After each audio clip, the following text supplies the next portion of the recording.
Hello my dear students, कैसे हैं आप सभी। आई होप आप सभी बहुत अच्छे हैं और अपने एग्ज़ाम की तैयारी खूब अच्छे से कर रहे हैं।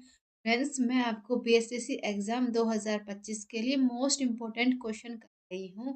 तो चलिए स्टार्ट करते हैं। Welcome to Ram classes Bundi. देखिए फ्रेंड्स, इसके जो आगे की जो 75 क्वेश्चन है वो मैंने पहले करा दिए हैं। आप इनकी वीडियो पहले जाकर देख सकते हैं।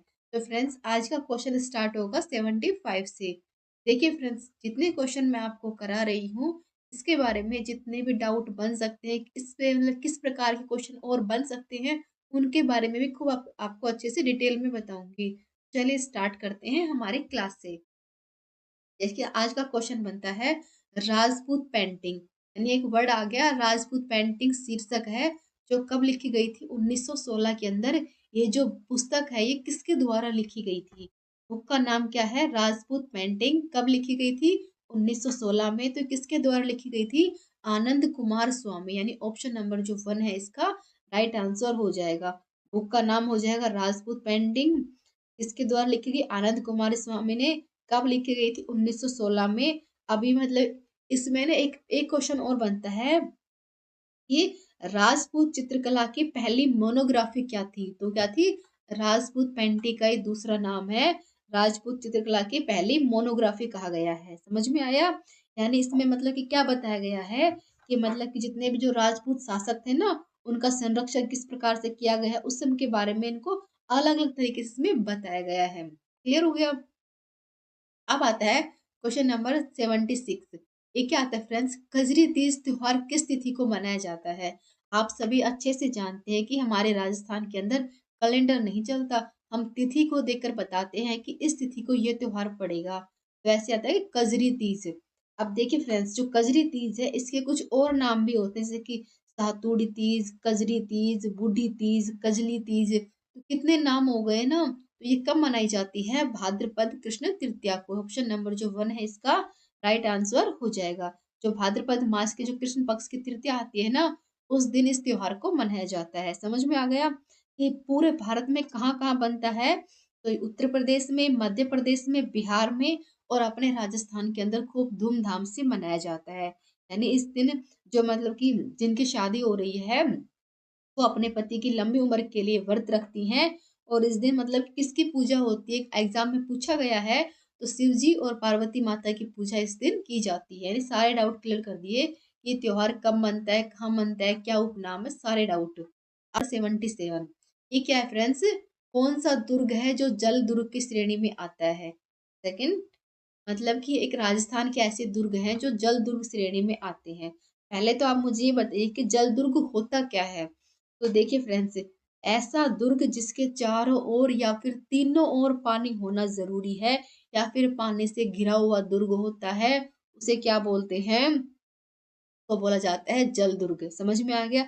आपने देखा होगा ना जयपुर में जो जल महल है उसी प्रकार से, यानी तीनों ओर या फिर चारों ओर पानी से घिरा हुआ हो तो उसको जल दुर्ग कहा जाता है।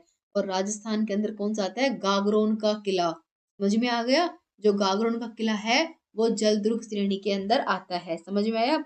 इसके साथ ही राजस्थान का एक दुर्ग और आता है भरसोड़गढ़ दुर्ग। वो भी जल दुर्ग श्रेणी में ही आता है। आपको मतलब कि इसकी जो आंसर दिख रहे हैं ना इसके अकॉर्डिंग चूज करना होगा कि क्या आंसर दे रखा है। यहाँ पे दे रखा है गागरोन का तो हमें गागरोन चूज करना होगा। अगर भरसोड़गढ़ आता है तो हमें भरसोड़गढ़ चूज करना पड़ता। यानी क्वेश्चन के जो मतलब आंसर दे रखे हैं ना, आपको जो डाउट है आपको इनको पढ़कर बनाना होगा। अब ये जो गागरोन का किला है वो कहाँ पर बना हुआ है? तो काले सिंध में आहू पहाड़ियों का जो मतलब संगम है ना नदियों का, वहां पर इसको बनाया गया है। यानी सब डाउट क्लियर। अब आता है क्वेश्चन नंबर 78। ये क्या कहता है? लंबी बावड़ी कहाँ स्थित है? यानी राजस्थान की कुछ ऐसी जगह है जिसे मतलब कि एक ऐसी बावड़ी है जिसको पाताल तोड़ बावड़ी कहा जाता है। तो ये राजस्थान के किस जिले में है? तो आ जाएगी धौलपुर। यानी ऑप्शन नंबर जो 1 है इसका राइट आंसर हो जाएगा। नाम क्या है? पाताल तोड़ बावड़ी या फिर सबसे लंबी बावड़ी। और कहाँ पर है? धौलपुर शहर के बीचों बीच जो यहाँ वहां पर एक पुरानी सब्जी मंडी है, वहां पर ये बनी हुई है। फ्रेंड्स, ये 7 मंजिला इमारत है जिसके अंदर 4 मंजिल तो पानी में डूब चुकी हैं और 3 मंजिल ऊपर दिखाई देती है। समझ में आ गया? यानी इसका मतलब कि इस तरह से मतलब कि इसकी जो बनावट है ना, सब मतलब कि सारी मंजिल की बनावट एक जैसी है। ये नहीं कि मतलब आपने सब एकदम बिल्कुल सेम टू सेम ही है। और इसको पाताल तोड़ बावड़ी कहा जाता है, जो कि कहाँ है, धौलपुर के अंदर। अब आता है क्वेश्चन नंबर 79। इसका आंसर आपको पहले दिख गया है, लेकिन मैं आपको और डाउट भी बताऊंगी। जैसे कि एक आता है सेवण शब्द का प्रयोग किससे होता है, तो पता चल गया है कि वो घास से है, नहीं कोई झाड़ वृक्ष फसल नहीं है। सेवण एक तरह की घास होती है, तो आपको पता चल गया कि ये घास है। देखिए फ्रेंड्स, कौन सी होती है, जो कहाँ पर होती है, राजस्थान में बाड़मेर, जैसलमेर, बीकानेर जिलों में मतलब कि मुख्य रूप से देखी जाएगी आपको। सेवण घास या फिर सूखी घास के तौर पे इसको माने जाते जाएंगे। समझ में आ गया। ये एक ऐसी है जो कि 12 मास मतलब कि पशुओं के चारे के रूप में यूज कर सकते हैं। समझ में आया। यानी पशुओं को चारों को पौष्टिक और पाचक बनाने के लिए इसका उपयोग किया जाता है। और सेवण घास को ही घासों का राजा भी कहा जाता है। काफी बार पूछ लेते हैं कि घासों का राजा कौन है, तो सेवण घास को ही कहा जाता है। अब आता है क्वेश्चन नंबर 80। ये क्या आता है, स्थानांतरित कृषि को राजस्थान में किस नाम से जाना जाता है। यानी स्थानांतरित कृषि से मतलब क्या होता है फ्रेंड्स, एक ऐसी कृषि होती है जो आप देखो, हमने एक मतलब कि जमीन के एक हिस्से में मतलब हमने कृषि मतलब खेती कर ली, वहां पे है ना उर्वरकता कम है, उसकी अच्छी ग्रोथ नहीं हो पा रही है, मतलब कि जिस तरह से हम चाहते थे उस तरह की फसल ये नहीं बन पा रही है, तो हम वहां से उसको उठाकर किसी नए क्षेत्र में जाकर उसको मतलब कि उगा देंगे, लगा देंगे। तो इसको बोलते हैं स्थानांतरित कृषि। समझ में आ गया कि कैसी होती है। इसका प्रचलन की बात की जाए तो डूंगरपुर बांसवाड़ा क्षेत्र में इसका प्रचलन हो जाता है कि वहां के लोग इसे वालरा के नाम से जानते हैं। समझ में आया। यानी एक जगह से दूसरी जगह जो कि हम कृषि को करते हैं, तो इसका वालरा हो जाएगा, यानी वहां के जो स्थानीय लोग हैं इसको वालरा के नाम से जानते हैं। समझ में आ गया। इसके साथ ही फ्रेंड्स, इसके वजह से ना काफी बार झूम कृषि भी आ जाता है, कीर्तन दहन कृषि आ जाता है। तो वो सब इसी को ही बोलते हैं वाहला को। यानी एक जगह से हमें अच्छी उर्वरक अच्छी फसल नहीं हो रही है, तो हम उसको उठाकर दूसरी जगह पे ट्रांसफर कर देंगे, तो वहां पर उसकी ग्रोथ अच्छी हो जाए ये सोचकर, तो इसी को बोला जाता है स्थानांतरित कृषि। क्लियर हो गया। अब आता है क्वेश्चन नंबर 81। ये क्या कहता है, राणा प्रताप सागर सिंचाई परियोजना किस नदी पर है। क्या आ गया, राणा सागर सिंचाई परियोजना के बारे में बता रहा है। तो ये राजस्थान की किस नदी के ऊपर है। बनास चंबल राजस्थान की बहुत बड़ी बड़ी नदियां हैं, तो आप इनका चूज करोगे मुझे पता है। तो इसका आंसर हो जाएगा चंबल। ऑप्शन नंबर जो 2 है इसका राइट आंसर हो जाएगा। राणा प्रताप सागर सिंचाई परियोजना, जिसे राणा प्रताप सागर बांध के नाम से जाना जाता है, वो चंबल नदी के ऊपर स्थित है। और ये बांध एक ऐसा है जिसकी गुरुत्वाकर्षण बल के ऊपर, बांध के ऊपर इसको जैसे कि ये इतना ऊंचा है, ग्रेविटी के जो लॉ है ना उसको ये पालन करता है। और ये कहाँ पर है, राजस्थान के रावत भाटा में ये स्थित है। समझ में आ गया। अब देखिए फ्रेंड्स, इस परियोजना का मतलब उद्देश्य भी है, वो क्या हो जाएगा, चंबल घाटी परियोजना में कि इसका उद्देश्य हो जाएगा कि वहाँ मतलब कि जल संसाधनों के उपाय हम की सिंचाई में कर सके, बिजली उत्पादन में कर सके, मृदा का संरक्षण, यानी अनेक किस प्रकार से हम उसका उपयोग कर सकते हैं, वो सब ये बताता है। इस मतलब ये इसका मेन उद्देश्य रखा गया था। समझ में आ गया। जैसे कि एक आता है गांधी सागर बांध, जवाहर सागर बांध, यानी वो सब बांध इसी मतलब इसी में शामिल किए गए हैं, यानी इसी परियोजना में उन सबको जोड़ा गया है। नेक्स्ट आएगा क्वेश्चन नंबर 82। भारत के किस राज्य को खनिजों का संग्रहालय कहा जाता है। अब आ रही है बात हमारे भारत की, तो हमारे भारत के अंदर की खनिजों का संग्रहालय किस राज्य को कहा जाता है, तो वो हो जाएगा हमारे राजस्थान को। ऑप्शन नंबर जो 3 है इसका राइट आंसर हो जाएगा। राजस्थान को खनिजों का संग्रहालय कहा जाता है। समझ में आ गया।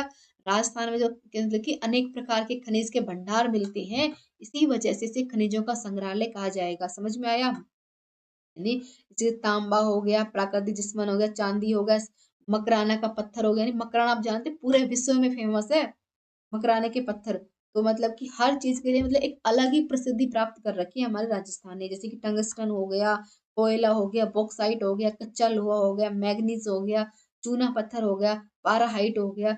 इन सब के उत्पादन के लिए हमारा राजस्थान नंबर 1 पे आता है। इसी वजह से पूरे भारत के अंदर खनिजों का संग्रहालय किसको कहते हैं, हमारे राजस्थान को कहते हैं। नेक्स्ट आएगा क्वेश्चन नंबर 83। अब ये क्या आता है फ्रेंड्स, झीलों की नगरी के नाम से प्रसिद्ध है, यानी नाम आ गया झीलों की नगरी। अब झीलों की नगरी पूरे राजस्थान में कौन सी है, कौन सी हो जाएगी? उदयपुर। ऑप्शन नंबर जो 4 है इसका राइट आंसर हो जाएगा। अब आप मुझे ये बताइए कि उदयपुर को झीलों की नगरी क्यों कहते हैं, किस वजह से इसको कहा जाता है? तो आप मुझे इसका कमेंट में भी आंसर दीजिए और मैं आपको बता भी देती हूँ। वहां पर पिछोला झील, फतेह सागर झील और राणा मतलब सागर, उदय सागर जो झील है, 3 प्रकार की बहुत बड़ी बड़ी झीलें वहां पर है। इसी प्रकार से इसको उदयपुर मतलब उदयपुर को झीलों की नगरी कहा जाता है। समझ में आ गया? जो कहाँ पर है? अरावली की पहाड़ियों के पास स्थित है। यानी इसकी जो होता है कि ऐतिहासिक इमारत है और जो कला है ना, वो पूरे मतलब कि पूरे विश्व के अंदर अपना एक अलग ही स्थान बना रखा है। समझ में आया? और उदयपुर के इतिहास के बारे में आपको पता होगा कि उदयपुर में क्या हुआ था। मेवाड़ साम्राज्य की राजधानी के रूप में इसको जाना जाता है। यानी उदयपुर एक अलग ही हिस्सा बनाता है हमारे राजस्थान के अंदर। नेक्स्ट आएगा क्वेश्चन नंबर 84। ये क्या आता है? पलाया झील। यानी राजस्थान के जो किस भौगोलिक अचल है जहाँ पर पलाया झील मिलती है? देखिए फ्रेंड्स, पलाया झील कहाँ मिलेगी? थार के मरुस्थल के अंदर। यानी क्वेश्चन नंबर जो सेकंड है वो राइट आंसर हो जाएगा। अब देखिए थार के मरुस्थल के अंदर कई पलाय झीलें हैं। अब आप सोच रहे होंगे थार के मरुस्थल में पलाया झील कैसे हो सकती है? तो मतलब क्या होता है कि वहाँ के जो स्थानीय रूप है लोग है ना, वहाँ को इसको धड़ के नाम से जानते हैं। समझ में आया? यानी ये एक ऐसी झीलें होती हैं। पलाया झील का मतलब ये होता है जो बारिश के पानी को मतलब कि कुछ कुछ जगह पे इकट्ठा होकर एक झील के रूप में बन जाती है। यानी अस्थाई होती हैं। कुछ टाइम बाद ये अपने आप ही सूख जाती हैं, यानी टेम्परेली होती हैं। बारिश आती है तो झीलें बन जाती हैं। जैसे कुछ टाइम बाद ये पानी अपने आप सोख लेंगी और ये झीलें गायब हो जाती हैं। समझ में आया? ये जो पलाया झील होती है कहाँ मिलेगी? थार के मरुस्थल में, और काफी मिलती है। समझ में आया? नेक्स्ट आएगा क्वेश्चन नंबर 85। अब 85 क्वेश्चन क्या कहता है? थार के मरुस्थल में पाए जाने वाला अर्धचंद्राकार रेत यदि आधे चांद के आकार का रेत के टीलों को क्या कहा जाता है? समझ में आया? कि थार के मरुस्थल के अंदर वो होता है, क्या बोलते हैं, यानी मिट्टी उड़ उड़ के एक आधे चांद का आकार ले लेती है, तो उसी को क्या कहा जाता है? यानी वहाँ के जो स्थानीय लोग हैं वो उसे क्या कहते हैं? तो उसको बोला जाता है बरखान। समझ में आया? यानी वो मतलब मिट्टी उड़ उड़ के ऐसा शेप ले लेती हैं, यानी आधे चांद के आकार का ले लेती हैं। इसी वजह से इसको बरखान कहा जाता है। यानी वहाँ के जो स्थानीय लोग हैं इसको बरखान कहते हैं। यानी ये वैसे कैसे बनेगी? बहुत तेजी से हवा उड़ती जा रही है, चलती जा रही है, रेत उड़ रही है और उड़ उड़ के वो अपने आप ही चांद का आकार ले रही है, तो इसको बोला जाता है बरखान। समझ, यानी ये कैसा होता है? ये जिस दिशा में हवा रहेगी उसी दिशा में ये चांद बन जाएगा। यानी कोई मतलब ये परमानेंट नहीं है, परमानेंट रहेगा। जिस तरह से मतलब इधर इधर की हवा है तो इधर हो जाएगा, उधर की हवा है तो उधर हो जाएगा। समझ में आया? जो कि आमतौर पे मतलब पूरे भारत के अंदर हमारे मतलब कि राजस्थान के अंदर ही ऐसा सीन आपको देखने को मिलेगा और कहीं आपको ऐसा सीन देखने को नहीं मिलेगा। नेक्स्ट आएगा क्वेश्चन नंबर 86। ये क्वेश्चन क्या कहता है? राजस्थान में सर्वाधिक वर्षा किस स्थान पर होती है? अब ये क्वेश्चन का आंसर तो बच्चे बच्चे को पता होगा कि राजस्थान के अंदर सबसे अधिक वर्षा कहाँ होती है। तो बताइए, राजस्थान के अंदर सर्वाधिक वर्षा कहाँ होती है? तो वो हो जाएगी माउंट आबू। क्लियर हुआ? ऑप्शन नंबर जो 1 है इसका राइट आंसर हो जाएगा। राजस्थान के अंदर कितनी होती है? माउंट आबू में 153 सेंटीमीटर बारिश यहाँ पर, सॉरी 153 सेंटीमीटर सिर्फ वर्षा यहाँ पे होती है। इसकी वजह से होती है, यहाँ पर जो अरावली पर्वतमाला है वो राज्य मतलब कि सबसे गीला स्थान है, इसी वजह से यहाँ पर सबसे अधिक बारिश होती है। इसके बाद आएगा झालावाड़। समझ में आ गया? यानी झालावाड़ जिले में भी सबसे अधिक वर्षा होती है, यानी बारिश के दिनों मतलब बहुत अधिक वर्षा यहाँ पर होती है। इसके बाद क्या आएगा? बांसवाड़ा। अब एक और आता है जैसलमेर, जहाँ पे मतलब कि बहुत एकदम शुष्क क्षेत्र वाला मान जाएगा। यानी ऐसा जिला है जो मतलब कि वहां पर बिल्कुल कहते हैं नाक के बराबर बारिश होती है, बहुत ही कम, मतलब कि बिल्कुल है ना शुष्क क्षेत्र वाला जिला है वो। तो सबसे कम कहाँ होती है? पता चल गया सबसे अधिक कहाँ होती है? पहले माउंट आबू, फिर झालावाड़, फिर बांसवाड़ा। समझ में आ गया? और सबसे कम बिल्कुल लो लेवल पे होती है, कि बिल्कुल समझ कि गीला पता ही नहीं चलता बारिश हुई है कि नहीं हुई। वो हो जाएगा जैसलमेर। समझ में आ गया? अब इसमें देखो फ्रेंड्स, जो अरावली पर्वतमाला है इसका एक अलग रोल है। देखिए, जो अरावली पर्वतमाला के कारण राज्य में वर्षा मतलब कहीं पर कम होती है, कहीं पर ज्यादा होती है, क्योंकि जो मानसून की दिशा होती है ना, वो अरावली पर्वतमाला के समांतर होती है। समझ में आ गया कि कहीं पर ज्यादा हो रही है, कहीं पर बिल्कुल ही नहीं हो रही है। नेक्स्ट आएगा क्वेश्चन नंबर 87। ये क्वेश्चन क्या कहता है, राजस्थान ने अपनी प्रथम वन नीति, आप जानते हैं ना राजस्थान ने अपनी जो प्रथम वन नीति थी इसको कब अपनाया था? कब अपनाया था राजस्थान सरकार ने अपनी पहली वन नीति को? तो बार बार एग्जाम के अंदर पूछा गया है। फरवरी 2010 में राजस्थान सरकार ने अपनी पहली वन नीति को अपनाया गया। समझ में आ गया? अब ये नीति क्या थी फ्रेंड्स? ये नीति वन एवं जो वन्य जीव थे उनके संरक्षण के लिए बनाई गई थी। राजस्थान ने जो मतलब जो पहली नीति थी कि मतलब कि पूरे भारत के अंदर राजस्थान एक पहला आ गया था कि पूरे भारत के अंदर राजस्थान सरकार ने पहली बार वन नीति को अपनाया था, पूरे मतलब कि सभी राज्यों को छोड़कर हमारा राजस्थान नंबर वन पे आता है इस बात के लेकर। अब देखिए हमारे मतलब कि राजस्थान सरकार को इसका बेनिफिट क्या हुआ, अगर कोई पूछे तो आपसे, उस टाइम पर थी 9.5 मतलब वन क्षेत्र, और अब हो गए हैं 20%। तो आपको दिख रहा है कि कितना फर्क हो चुका है। तो ये फर्क ही आपको पता होना चाहिए कि उस टाइम पे थी 9.5 और अब हो जाएगा वो ये 20%, यानी इतना फर्क हो चुका है इस नीति को अपनाकर। अब मतलब इसका मतलब फायदा किस प्रकार से होता है, जो स्थानीय समुदाय है उनको उनको मतलब वन के विकास के बारे में बताया है, उनकी रक्षा के बारे में बताया है, कि पेड़ लगाने के बारे में बताया है कि किस प्रकार से पेड़ों की मतलब कटाई पर रोक लग सकती है, के बारे में यानी सख्त नियम बनाए गए हैं। यानी एक ऐसा नियम लागू किया गया है जिसकी मतलब कि वनों की ग्रोथ हो सके, न कि वनों की कटाई हो सके। इसके मतलब अगर कोई वनों की कटाई भी करता है तो उसके लिए मतलब कि एक अलग तरह का मतलब कि नियम कानून लगा रखे, यानी उसको उस तरह सजा दी जाएगी।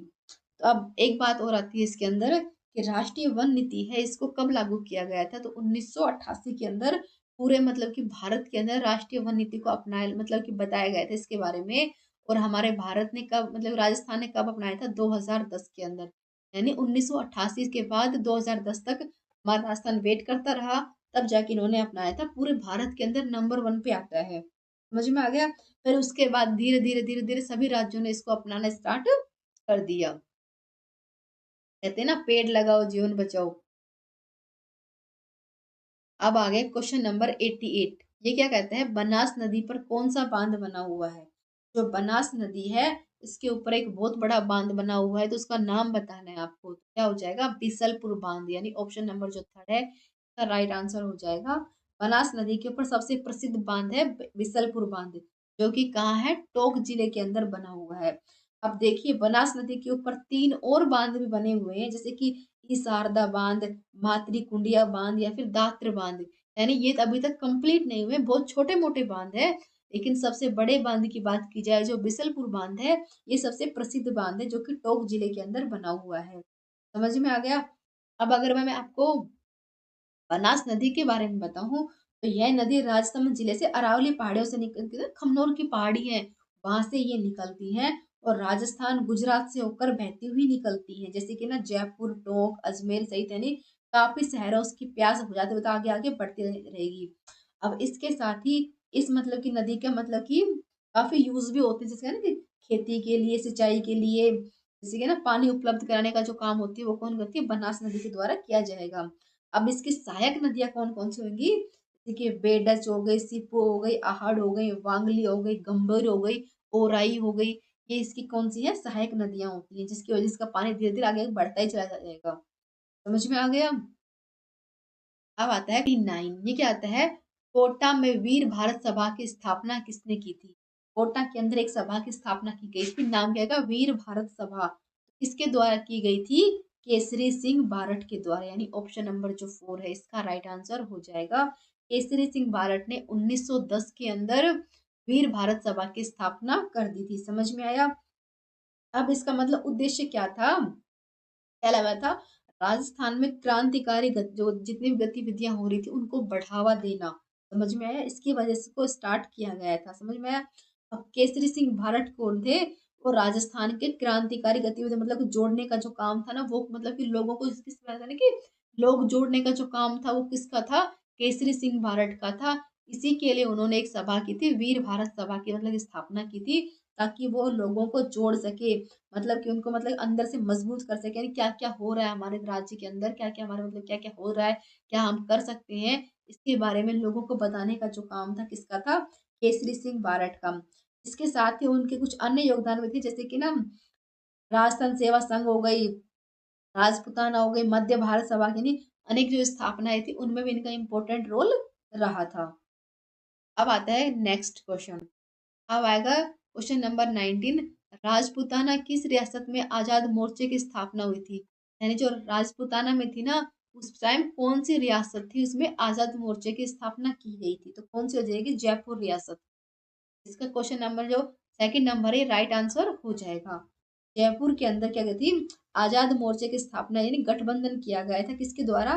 बाबा हरिश्चंद्र के नेतृत्व में जयपुर प्रजामंडल में भारत छोड़ो आंदोलन के स्टार्ट किया गया, यानी उसका संचालन किया गया था किसमें? ये जयपुर रियासत के अंदर। कौन सा था? आजाद मोर्चा। किसने किया था? हरिश्चंद्र के नेतृत्व में जयपुर प्रजामंडल में भारत छोड़ो आंदोलन का मतलब कि मोर्चा स्टार्ट किया गया था। इसका उद्देश्य क्या था पूछे तो आपसे कभी एग्जाम में, जैसे कि जयपुर रियासत में भारत छोड़ो आंदोलन को सफल बनाने के लिए आजाद मोर्चे का गठन किया गया था, ये इसका मेन उद्देश्य रखा गया था। अब इसका नेतृत्व किसने किया था? तो बाबा हरिश्चंद्र ने आजाद मोर्चे का नेतृत्व किया था। और किस टाइम पे हुआ था? तो ये हुआ था 1942 के अंदर। समझ में आया कब हुआ था? 1942 में हुआ था जयपुर रियासत। और जयपुर प्रजामंडल के नेता कौन थे? हीरालाल शास्त्री के बीच में जेंटलमैन एक हुआ था, समझौता हुआ था, उसके बाद इसको स्टार्ट किया गया था। किसके बाद? जेंटलमैन समझौते के बाद इसको स्टार्ट किया गया था। अब जयपुर प्रजामंडल क्या है फ्रेंड्स? जयपुर प्रजामंडल की स्थापना किसने की थी? अर्जुन लाल सेठी और कपूर चंद पाटनी ने। और कब की थी? ये की थी 1931 के अंदर जयपुर प्रजामंडल की स्थापना, आई मीन जयपुर 1931 में की गई थी, जिसके बाद जमनालाल बजाज और हीरालाल शास्त्री ने 1938 में पुनर्जीवित किया गया था। समझ में आ गया? यानी उनके बारे में और अलग अलग बात इसमें बताई गई थी। कौन थे? जमनालाल बजाज और हीरालाल शास्त्री ने। समझ में आया? नेक्स्ट आएगा क्वेश्चन नंबर 91। अब ये क्या कहता है फ्रेंड्स? स्वतंत्रता सेनानी व राजनीतिक नगेंद्र बाला किस शहर से समझ आएगा? अब राजस्थान के एक बहुत बड़ा नाम आता है। एक कौन से थे? राजनेता नगेंद्र बाला, जो कि राजस्थान के किस शहर से बिलोंग करते थे? वो थे कोटा से। ऑप्शन नंबर जो सेकंड है वो राइट आंसर हो जाएगा। स्वतंत्रता सेनानी राजनेता नगेंद्र बाला राजस्थान के कोटा शहर से संबंध रखते थे। समझ में आ गया? अब इनके योगदान क्या क्या थे? तो नगेंद्र बाला ने स्वतंत्रता संग्राम के अंदर अपनी सक्रिय भूमिका निभाई थी, और विशेष रूप से किसान आंदोलन के अंदर इन्होंने मतलब अनेक कार्य इसके अंदर किए थे। समझ में आया? इसके साथ ही इनका जो जीवन काल था वो हाड़ौती क्षेत्र की पहली महिला थी जिन्होंने पहले महिलाओं को राष्ट्रीय चेतना प्रसार किया था। और 1960 के अंदर कोटा में पहली बार जिला प्रमुख बनी थी, और उसके बाद वो 2 बार विधायक के तौर पे भी उन्होंने कार्य किया था। और इन्होंने कुछ इंपॉर्टेंट अलग किया तो उसके बारे में बताऊं तो आपको, 1941 से लेकर 1945 तक किसान आंदोलन के अंदर एक सक्रिय भूमिका निभाई थी इन्होंने। क्या थी? नगेंद्र बाला। कहाँ से थी? कोटा से। अब आता है क्वेश्चन नंबर नेक्स्ट। आता है राजस्थान के एकीकरण के सप्तम चरण में किन क्षेत्रों को सम्मिलित किया गया था? तो राजस्थान का जब एकीकरण हुआ था तो उसका जो 7वां चरण कंप्लीट हुआ था वो कब किया गया था? 1 नवंबर 1956 के अंदर। समझ में आया? इसको कंप्लीट किया गया था। इसमें मतलब नंबर 1 पे था अजमेर, फिर था आबू। समझ में आया? यानी ऑप्शन नंबर जो 4 है इसका राइट आंसर हो जाएगा। अब कुछ लोग कहेंगे कि सिरोही भी तो था, पहले अजमेर और आबू था, इसके बाद सिरोही आया था। समझ में आया? तो हमें पहले के बारे में बताना है। तो पहले कौन था? अजमेर, आबू, फिर था सिरोही, फिर था मध्य प्रदेश, फिर कुछ हिस्से और थे जिनको मतलब राजस्थान के मतलब की शामिल किया गया था। समझ में आ गया? कब स्टार्ट किया गया था? अजमेर में 1 नवंबर 1956 में अजमेर को राजस्थान में शामिल किया गया था, और आबू को भी राजस्थान में शामिल किया गया था। और सिरोही सिहा जो थे ना, उसको सिराही मतलब सिरोही रियासत के अंदर राजस्थान में ही शामिल कर दिया गया था। एक आता है सुनेला टप्पा, जो कि मध्य प्रदेश का भाग था, उसको भी राजस्थान में शामिल किया गया था। समझ में आ गया किस किस को इसमें शामिल किया गया था 7वें चरण के अंदर। अब आता है क्वेश्चन नंबर 93। महाराणा सांगा ने इब्राहिम लोदी से किस युद्ध में परास्त किया था? जो महाराणा सांगा थे उन्होंने इब्राहिम लोदी को खतौली के युद्ध में परास्त किया था, यानी ऑप्शन नंबर जो 1 है एकदम राइट आंसर हो जाएगा। कब किया था खतौली का युद्ध? और ये कब हुआ था? 1517 के अंदर। यानी डेट आपको मतलब डेट आप याद करो ना करो, लेकिन आपको सन तो याद करनी पड़ेगी। राजस्थान में इतना कुछ हुआ है कि डेट भी इतनी ज्यादा है, लेकिन जो इम्पोर्टेंट है वो तो याद करनी होगी। खतौली का युद्ध हुआ था 1517 ईस्वी में, किसके बीच में? मेवाड़ के महाराणा सांगा और दिल्ली के सुल्तान इब्राहिम लोदी के बीच में हुआ था। और इस युद्ध के अंदर सांगा ने इब्राहिम लोदी को हराया था और उसे बंदी बना लिया था।